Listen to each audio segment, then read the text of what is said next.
From Mildred Burke to Charlotte Flair, the professor takes us on a tour through the historical ups and downs, ins and outs, high spots, and chair shots of the history of women's wrestling. This time on Falls Count Anywhere.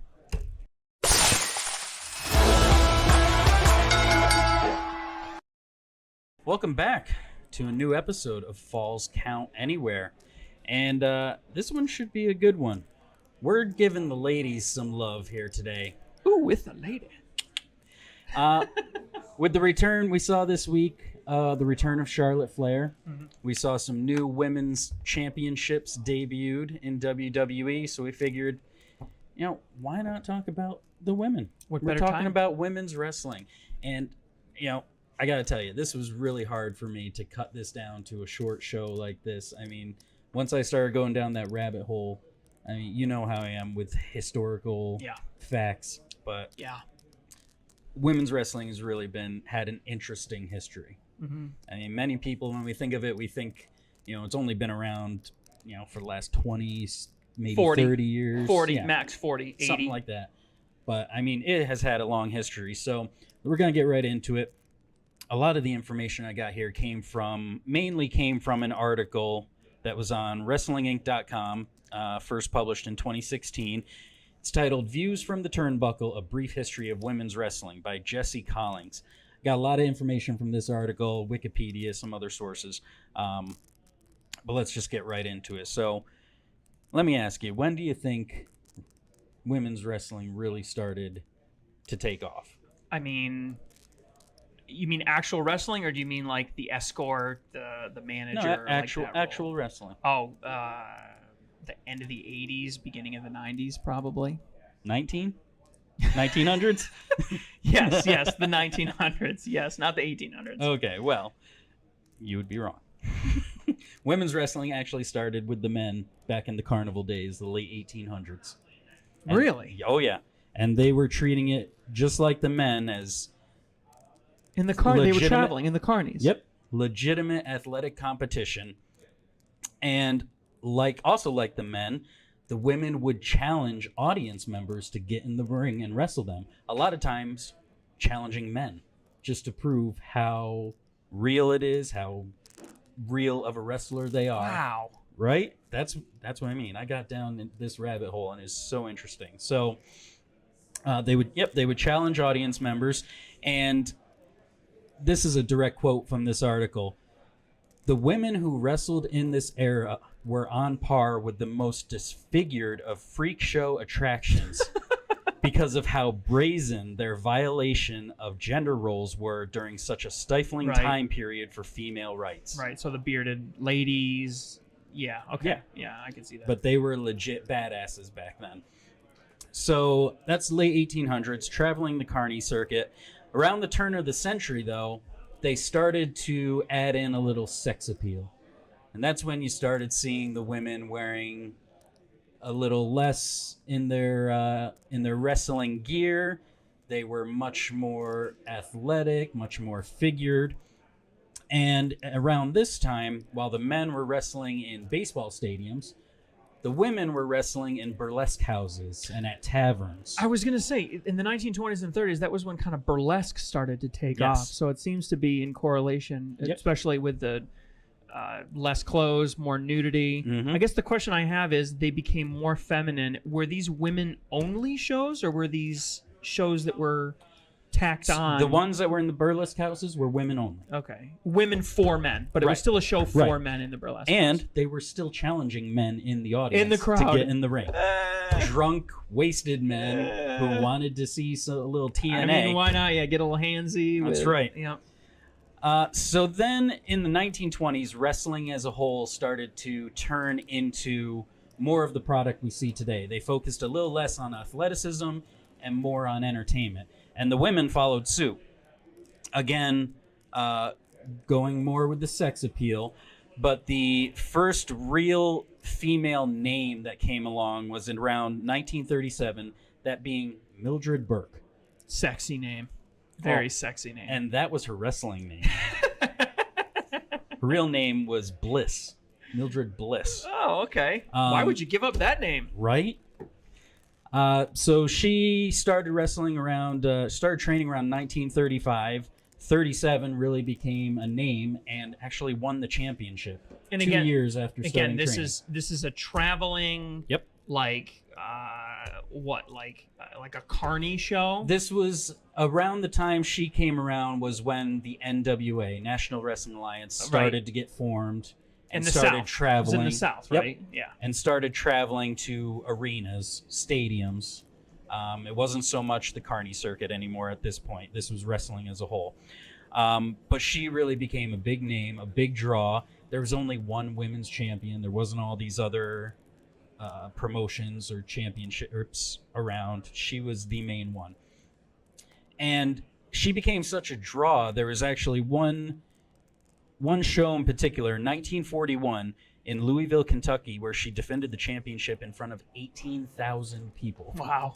That's crazy. You can't imagine groups like that in the 40s being together in one place. Well, yeah, and that's just prior to the United States entering World War II. Right. So I have to imagine that the men going off to war, I don't know, did it help or hinder the industry as a whole? I mean, because now you got all these sailors that are home on leave, great crowd, but at the same time, they're overseas most of the time, so these women have to go to work. Well, I'm not sure about that. Shortly after this, Burke in particular had some issues. She had married one of the main promoters of NWA, which the marriage ended badly, which ended up leading to her being that's not gonna help. Pretty much blackballed from the industry. The only monopoly. So, but this led to other names coming up, such as June Byers, Penny Banner, Mae Young, and Fabulous Moolah. That's the name everybody knows. That's the name most people know because of WWE kind of rewriting history. We got to throw in a disclaimer here. Again, WWE likes to tout that Fabulous Moolah, or they did used to tout Fabulous Moolah as one of the greatest of all time. And while she does hold a place in wrestling history, recent years have shown she wasn't as great of a wrestling personality as we perceived. I mean, we used to hear about her when we were younger. I mean, she came back in her 80s or something and did a show, right? Today, WWE still recognizes her as being the longest reigning champion of all time, having the women's championship for 28 years. That's insane. May as well tattoo the belt on her. Yeah. But when we find out how she treated the women now, like I said, in recent years, this has been coming out, how she treated women, how she kind of held a stranglehold on the women's division in general. She owned the championship. She was the head booker for women. Again, there was only one company or two companies back then, so they're just traveling around, and she's the head of things. So really didn't really do much good in general for the women's division, but still holds a place in history.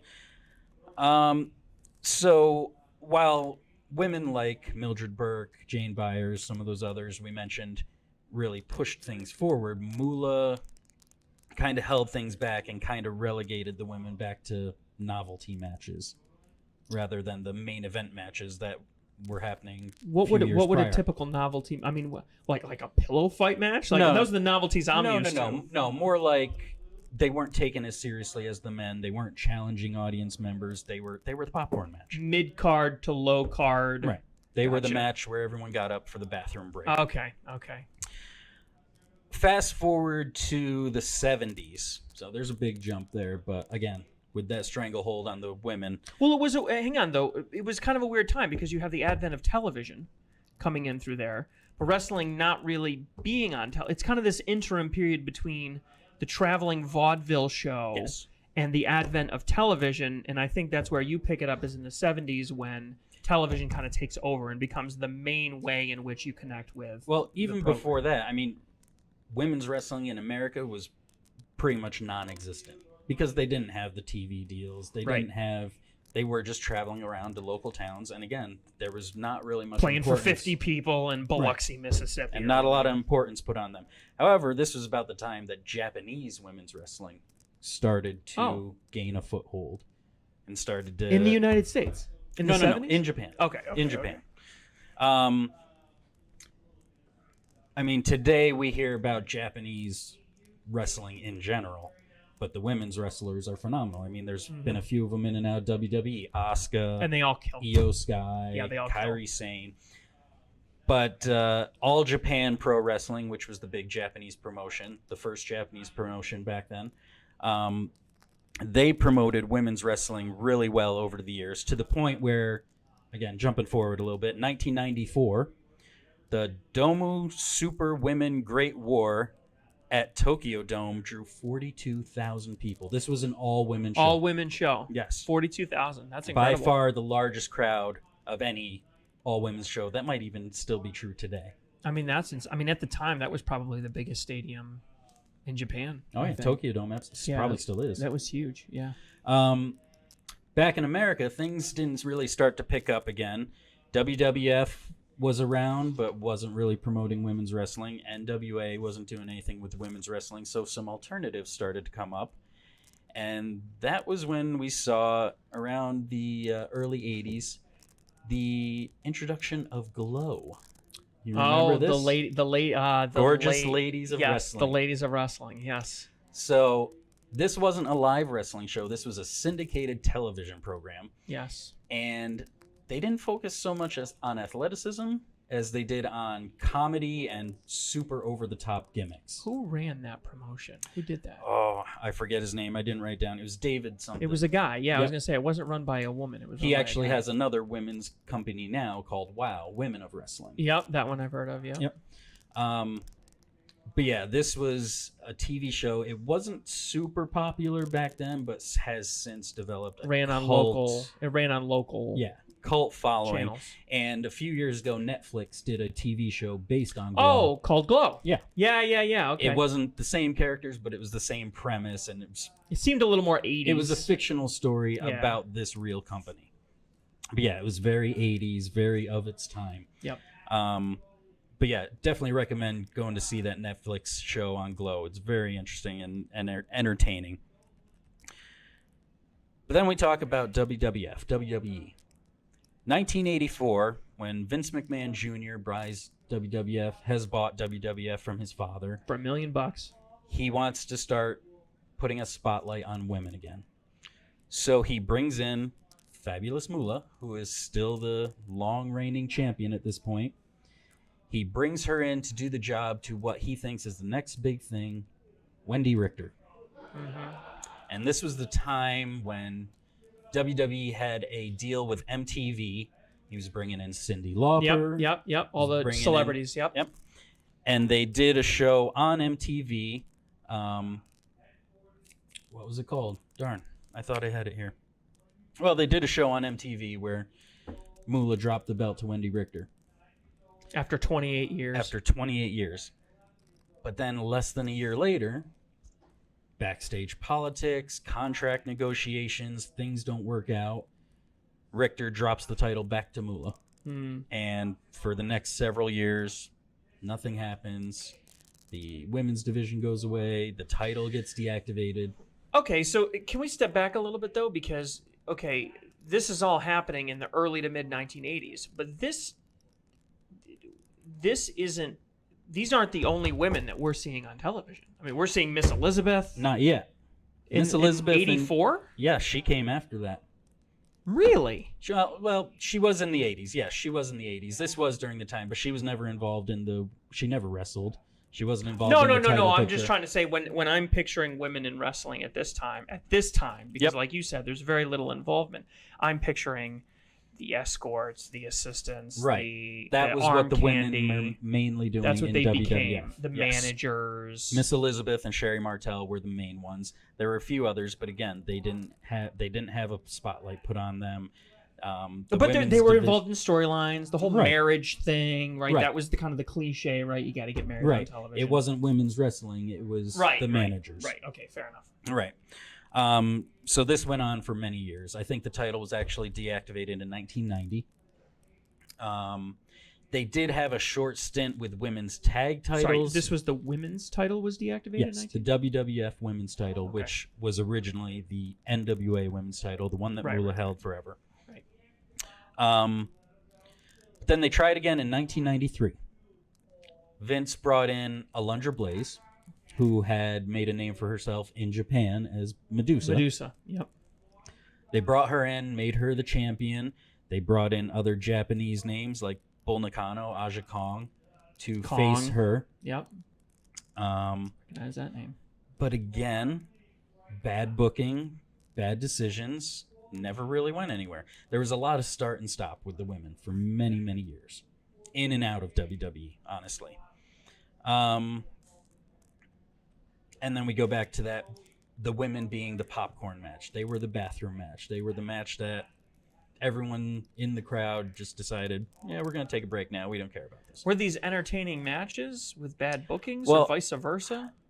I don't know about the Moolah days and, you know, the 80s and whatnot, but definitely Alundra Blaze, Bull Nakano, those matches were incredible. That's what I'm thinking. I mean, these are women that were very capable in the ring. And Alundra Blaze, I mean, she was an attractive woman, but she was definitely focused on athleticism and making wrestling, women's wrestling, a serious thing. Mm-hmm. And it just wouldn't take. Then we come to the days of ECW. Dark days. Dawn Marie, Francine, Beulah McGillicuddy. What are those three women? Do you think of those three women when you think of wrestling? No, I don't. No. No, this was the time when they started to really lean into that sex appeal. Yep.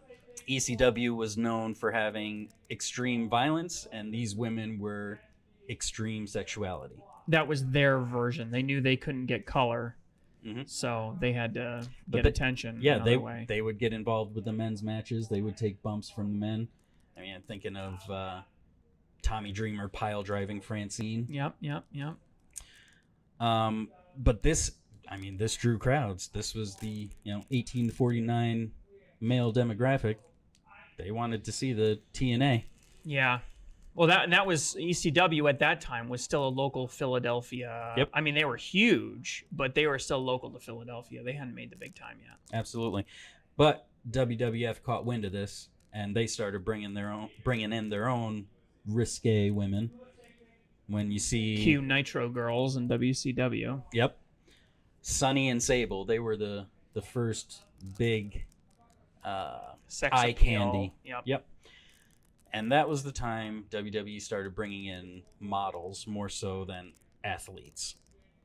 So women's wrestling starts getting a bit more focus, but maybe not for the right reasons. Sorry, are we in the mid-90s now? We're in the mid-90s. So this is just prior to China, mm-hmm. which I think is kind of the next big thing you're going to talk about. Well, before that, Medusa, who was still the WWF champion, women's champion, mm-hmm. jumps over to WCW. Mm-hmm. Yep. And you remember what she did when she first got there? Didn't she take the championship with her or something? Yeah.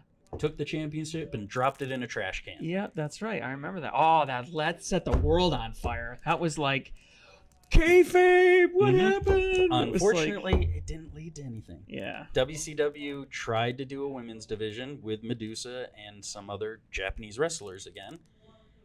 And it really led to nowhere. There was only a handful of matches over the next few years. I wonder how many happened. of those women really knew English, too, enough to cut a good promo. None. Yeah, because at that time it was still pretty new and very sporadic, and most of those women were making money hand over fist in Japan. Yep. So they had to get offered a big check by Eric Bischoff to come over. They're not going to learn English, so you can't get any of that character build that we keep talking about on the show. It makes sense.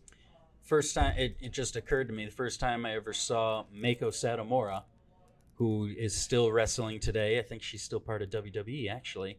Been wrestling 30 years. And she was in that first WCW women's tournament for the championship.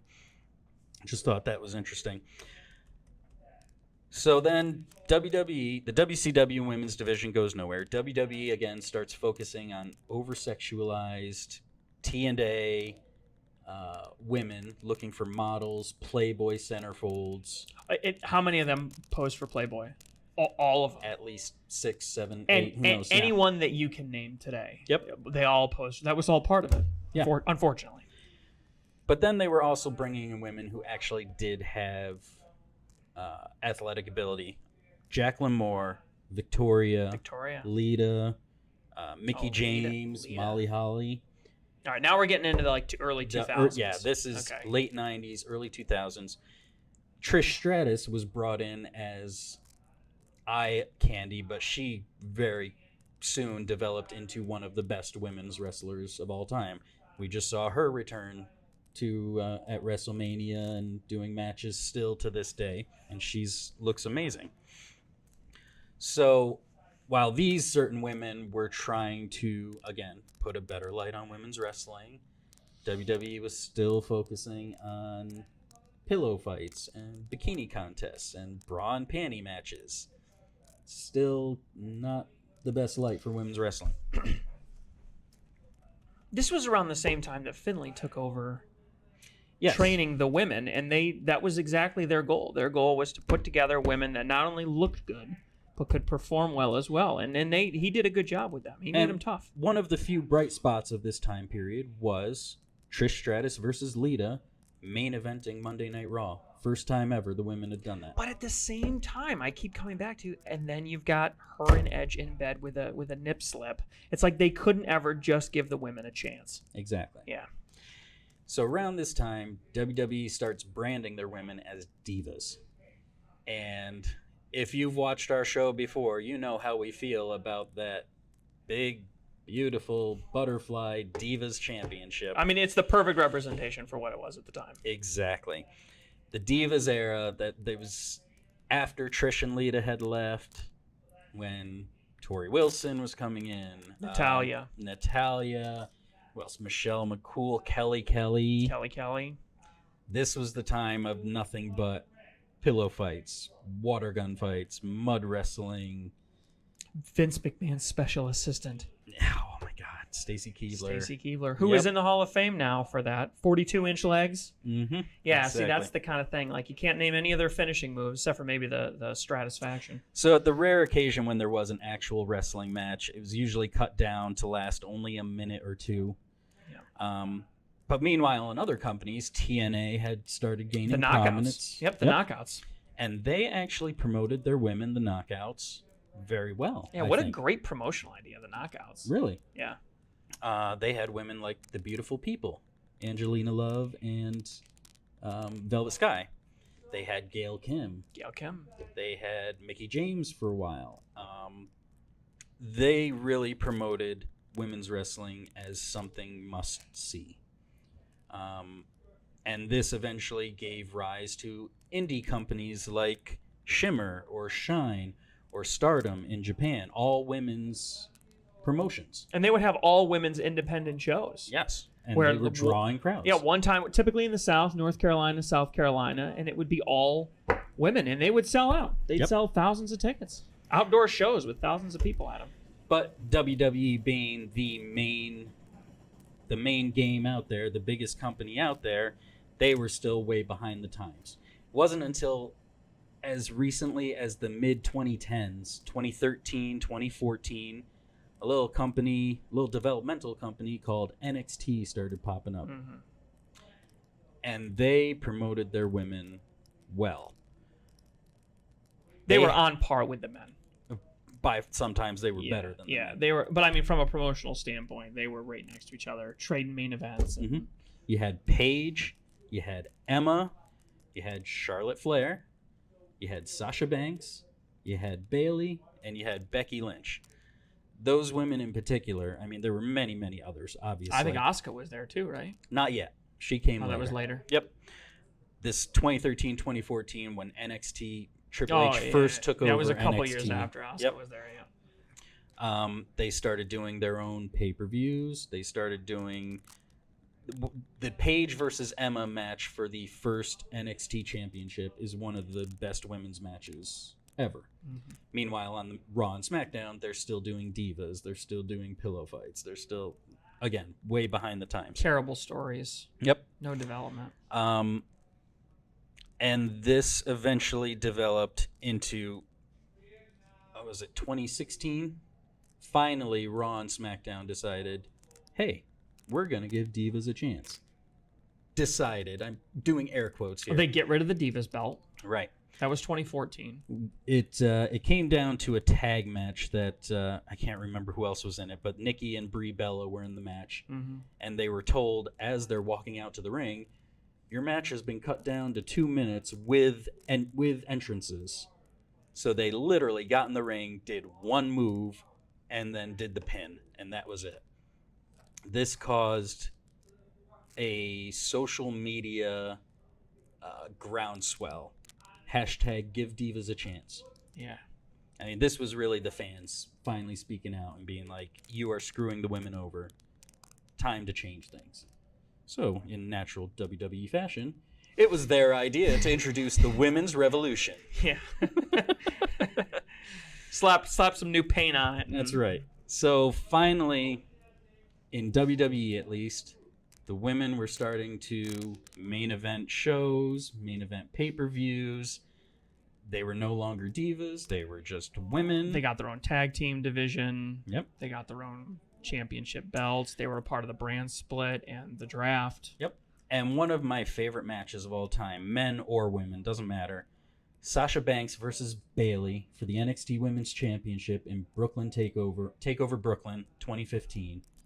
The story, the wrestling, the crowd reaction. The gimmicks were great. Oh my God. It's one of the best matches. Was that ever. Back when Bayley was doing the I do hugs thing? She's the hugger. Yep. Oh, that was the great time.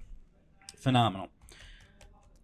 Today, I mean, you watch a lot of Impact. What are some of the Impact women over there that stand out in your mind?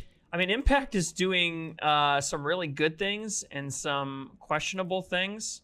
I think that they are elevating the women's division in line with the men's division. They're focusing a lot more on story. The gimmicks, the one thing that I take away most from the women's division is they're doing experimental gimmicks. These weird witchcraft kind of things. The Coven. Yeah. Yep, the Coven. Like, they do these really neat... I'm not going to mention any names because it's not going to mean anything to anybody, but they're doing some really cool, edgy stuff. And the biggest thing that I notice is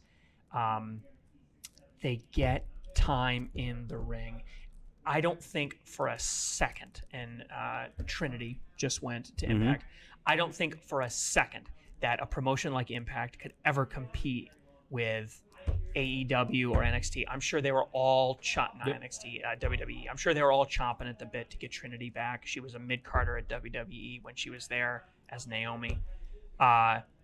They give her time in the ring. They develop the stories. They give her time, and that's the most important thing you need to have as a performer is time in the ring, and that's what they give her. I think that's what Impact does. I watch Impact every Thursday night. There's at least as much time given to the women as there is to the men. Yeah. So it's definitely, and it's really helped the product. AEW has kind of struggled with giving the women decent storylines, but I mean, it's time. You just have to give them time. The matches themselves are undeniable. The only women we can really name are all, if WWE, are all a part of a freaking stable. It's Rhea Ripley in the Judgment Day. It's Michin in the OC. I say it all the time. If it's not Charlotte Flair, they don't really. She's care. the only one. Yeah, she's the only one. Yeah. That for some reason that they're willing to push. The crowd loves Becky Lynch, but they still. I don't know. I mean, she's working with Trish Stratus now. I guess that's a big deal. It's not going over great. No. It's falling flat because Trish isn't around all the time anymore. Right. And they know that even though Trish looks great, they know that it's not 2005 anymore. Like you said about Impact, though, AEW is willing to try things. Yeah. I mean, Dr. Britt Baker, DMD, she's probably the face of the women's division there. And what we learned from the recent All Access show, the behind-the-scenes show, she is a legitimate dentist. When she's not wrestling... Yeah, like on Tuesdays and Thursdays or something, right? When she's not wrestling, she has her own dental practice. I would love to move to Pittsburgh to have DMD work on me. That is a huge deal. And they really push that. That's part of her storyline. Her submission move deals with the mouth. What's it called? The mandible or something? The lock...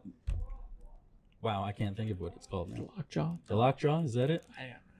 Sorry, Britt. We'll learn your... She's missing a sock, but it's the Mr. Socko. Right. But they're also willing to do no-holds-barred matches with the women. I mean, when was the last time you saw a woman blade and get color? Oh yeah, and like the black eye and the T-shirts that came from that. Yep. No, they're Her not and afraid Thunder to push Rosa had a kind of killer stuff. match. Ty Conti and AJ, Anna Jay, sorry. They had a tag team match a while back that was hardcore. I mean, they're willing to do a lot of interesting stuff like that. When they gave Riho the championship, The initial championship. yes, Yep. I was a little bit skeptical, but they worked it well. They 97-pound woman is the inaugural women's champion. and they sold it. I They mean, sold she it. did a great job. She defended it week after week after week. And if a little tiny thing like Riho can hold the championship down, that means you're doing something right. Right. In the women's division. So I think nowadays women's wrestling's in a good place. WWE still has some stuff to work on. AEW still could do a little better, but I mean, based on where they have been in their history, they're definitely in a good place right now. That's and awesome. I definitely look forward to women's matches on a regular basis. So, Well, guys, let us know below who's your favorite female wrestler of all time. Who do you love that's working now? What are they doing right? Where do you want it to go? Who do you want to see more of? I think that the women's division is a place that deserves more attention than it gets. I think there's a lot of potential energy. There's a lot of women that are out there that are willing to do the work, that are willing to put on a good show, and sometimes they get boxed in with bad gimmicks, or they get boxed in with having 2 minutes to do a tag match. Yeah. You know, and I think they really put themselves in a bad position. And I think these days, my guess is that they're probably angling for more of a social media type movement. I see more than the men. I see the women living their gimmick on social media, absolutely. which is adding an additional dimension, which is adding some depth to character, and is allowing you to do some interesting things with the story that maybe you really can't do with the men because they're not quite as active on social media. So, And we skipped around a lot today because we have limited time, but definitely, if you have the time, take a look back at the history of women's wrestling or wrestling in general. It's really an interesting read. if our fans wanted to YouTube one match, what match should it be? Should it be the Bailey? Yeah, that's one of my favorite matches. Say it again so they got it. Bailey versus Sasha Banks at NXT TakeOver Brooklyn in August of 2015 for the NXT Women's Championship. It's a phenomenal match. I trust the professor on that one. I mean, if he recommends it, that's the match to watch. So if you do watch it, let us know what you think below. In the meantime, you know the social medias, Wrestle with Biz. Follow us on Facebook, like, comment, subscribe, and don't forget to follow Insane Games TV for all of our content all the time. Don't forget to hit that bell as well. And if you keep watching, we'll keep wrestling with the business.